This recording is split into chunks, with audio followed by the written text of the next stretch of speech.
Betul, betul. Dan lagi-lagi kita kalau bicara SDM kan harus berbasis kekuatan manusia Papua ya. Betul.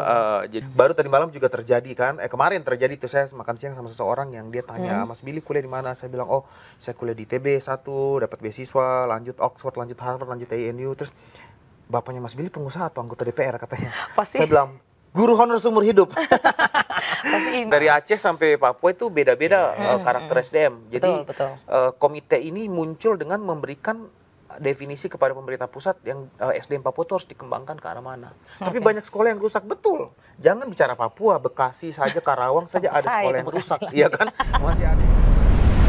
SDM-nya di ini ya, SDM-nya benar-benar diolah banget supaya mereka bisa bermandiri nanti ke depannya gitu kan. Betul, betul. Dan lagi-lagi kita kalau bicara SDM kan harus berbasis kekuatan manusia Papua ya. Betul. Jadi jangan melakukan homogenisasi definisi dari SDM itu harus seperti apa. Iya. Karena beda-beda SDM di Indonesia ini, itu kekuatan kita loh. Iya. Dari Aceh sampai Papua itu beda-beda karakter SDM. Jadi Betul. komite ini muncul dengan memberikan definisi kepada pemerintah pusat yang SDM Papua itu harus dikembangkan ke arah mana. Pesisir seperti apa, pegunungan seperti apa, rawa-rawa seperti apa gitu kan. Oke. Nah kalau kita lihat kan lokasi Papua ini kan memang jangkauan aksesnya cukup sulit ya. Di mana untuk melakukan pembangunan juga terkendala dengan posisi geografis dan lain sebagainya. Nah, bagaimana nih Komite Otsus menangani atau menghadapi kendala-kendala ini? Jadi kita membagi kekuatan kita, komite itu terdiri dari orang-orang yang sudah punya experience dalam berbagai bidang yang berbeda. Kita lihat ada yang pernah bekas Pangdam, ada yang sekarang menjabat Wamendagri, sebelumnya menjabat PJ Gubernur, ada yang Dirjen Transmigrasi, sebelumnya menjabat PJ Gubernur. Saya sendiri aktivis pendidikan dan anak muda ya, Creative Hub, saya kembangkan. Saya misalnya pengalaman saya bersama-sama dengan teman-teman Mas Sandiaga Uno bikin event Papua Fashion Street Festival, di mana banyak yang bertanya, banyak yang bertanya di Papua ada model sama ada fashion designer nggak? Kita cuman berapa minggu itu Mbak muncul model-model sekelas Naomi Campbell, yang tanpa dilatih sudah ada beat sendiri di kupingnya untuk jalan, sampai pelatih fashion week dari fashion show dari Jakarta tuh sampai terheran-heran. Itu experience saya. Kita bergabung dalam komite, punya latar belakang berbeda, expertise yang berbeda, kita bagi tugas. Siapa fokus di mana? Kalau Mbak tanya saya tentang keamanan dan HAM bukan bidang saya, tapi ada teman-teman komite lain yang punya kemampuan di situ. Tapi kalau Mbak tanya saya ekonomi kreatif, UMKM, pendidikan, ya kan, bagaimana beasiswa, gimana? Itu saya punya kemampuan di situ. Kita bagi tugas. Dalam bentuk pokja-pokja. Gini, aku mau tanya. Stigma ini kita ngomongin stigma ya, stigma di Papua itu kan tertinggal. Data dari Mas Billy juga tadi udah disebutin gitu kan. Tapi sebenarnya sumber daya alamnya melimpah. Tapi kalau Mas Billy sendiri spill dong, makanya Papua itu sebenarnya sekarang seperti apa sih? Dan sedang menuju kemana? Arahnya Papua sekarang itu seperti apa? Dan kan banyak yang belum tahu juga nih Papua. Baru percaya stigma demi stigma gitu kan. Tapi realsnya di lapangan tuh kayak gimana? Iya, kita hidup dalam stigma dan stereotype ya. Bukan hanya terhadap Papua, terhadap satu sama lain manusia Indonesia saja. Kamu orang mana? Orang Batak. Udah langsung keras gitu kan ya, kan pasti keras, pasti ini gitu kan, dan seterusnya. Pasti begini, pasti begini. Iya, itu kan orang Padang. Orang juga. Padang pasti pelit. Misalnya tahu, sini kan. Oh iya, itu makanya. Jadi kita sebenarnya hidup di bumi Indonesia yang stereotip satu sama lain, di mana sebenarnya itu muncul karena kita tuh begitu beragam. Betul. Begitu beragam. Jadi saya pun sudah berdamai dalam kondisi stigmatisasi terhadap saya sebagai orang Papua itu sangat sering. Baru tadi malam juga terjadi kan. Kemarin terjadi tuh saya makan siang sama seseorang yang dia tanya, Mas Billy kuliah di mana? Saya bilang, oh saya kuliah di ITB 1, dapat beasiswa, lanjut Oxford, lanjut Harvard, lanjut ANU. Terus bapaknya Mas Billy pengusaha atau anggota DPR katanya. Saya bilang, guru honor seumur hidup. Jadi sudah ada stigma. Stigmanya pasti dia ini nih, pasti ini. Siapa kalau nih, orang gitu. Papua pasti anak siapa? Seolah-olah. Dan itu perannya kita, event seperti ini, podcast ini seperti ini bagus nih. Untuk mengedukasi, melakukan destigmatisasi tentang berbagai topik ya. Kalau kita bicara pembangunan SDM Papua itu, pembangunan manusia itu jangka panjang, Mas. Jadi apa yang Pak Presiden Prabowo dan Mas Gibran sekarang lakukan, kita tidak bisa judge hari ini berhasil atau enggak. Ingat pemenang Nobel Ekonomi beberapa tahun lalu, pemenang Nobel Ekonomi itu mendapat hadiah Nobelnya salah satunya dengan penelitian bagaimana SD Impress di Indonesia yang dideklarasi oleh Presiden Soeharto dulu mengurangi kemiskinan struktur dalam jangka panjang. Butuh 30 tahun untuk mengukur bahwa program SD Impres itu berhasil. Dan saat diluncurkan kan orang tidak percaya orang ini segala macam, butuh proses.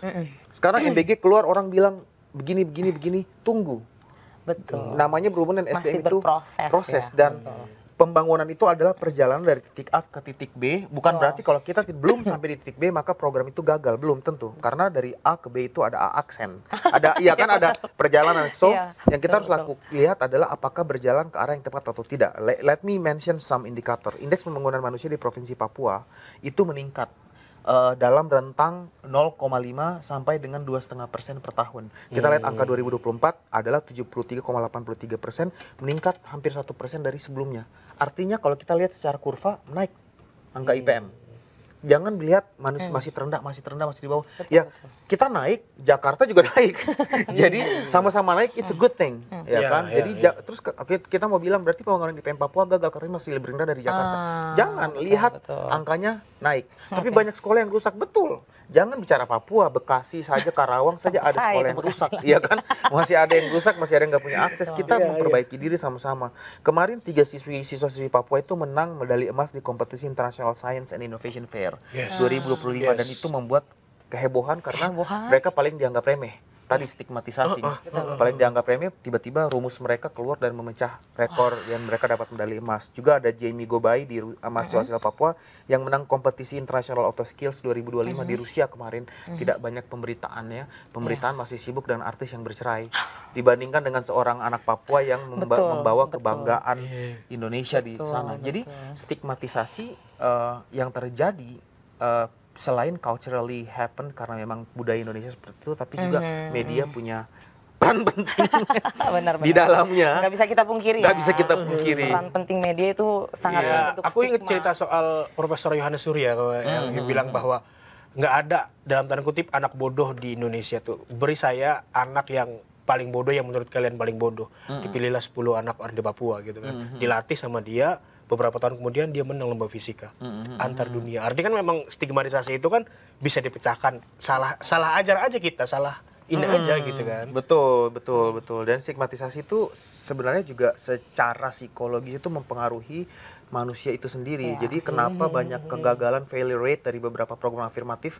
Thankfully dari zaman Pak SBY itu sudah banyak program-program afirmatif ya. Otsus keluar di 2001 ya kan. Setelah itu dilanjutkan oleh Pak Presiden SBY mengeluarkan beasiswa afirmatif. LPDP keluar, Pak Jokowi mengeluarkan LPDP afirmasi Papua, diteruskan oleh Pak Prabowo. Ini programnya itu konsisten berjalan dengan baik ya. Tapi ada failure rate dari ketika anak Papua sudah pergi sekolah drop out. Terus kemudian dijudge karena mereka tuh bodoh segala macam. Tapi ya, orang masyarakat Indonesia ini harus paham bagaimana kamu pergi sekolah kemudian ada bercanda kayak macam, Bill udah mandi belum? Bill kulit lo hitam itu turunan apa tanjakan? Dan seterusnya. Iya. Itu juga harus teredukasi ya. Iya, sering banget itu. Dan itu secara psikologi itu memberikan pembulian sih. Iya, memberikan dampak. Kalau saya lihat di Black American itu ada yang namanya reverse racism ya. Reverse racism itu maksudnya macam kita mau masuk Harvard juga, orang langsung bilang, oh kamu pasti pakai jatah Black American masuk. Atau waktu saya dulu masuk ITB kan ada jatah khusus Papua ya, gitu kan. Bagaimana caranya ada jatah? Seolah-olah ya. Seolah-olah. Artinya regardless saya mau bekerja dan berprestasi sebagaimanapun, orang akan bilang itu karena afirmatif, itu karena jatah. Itu yang membuat mereka tertekan secara psikologis.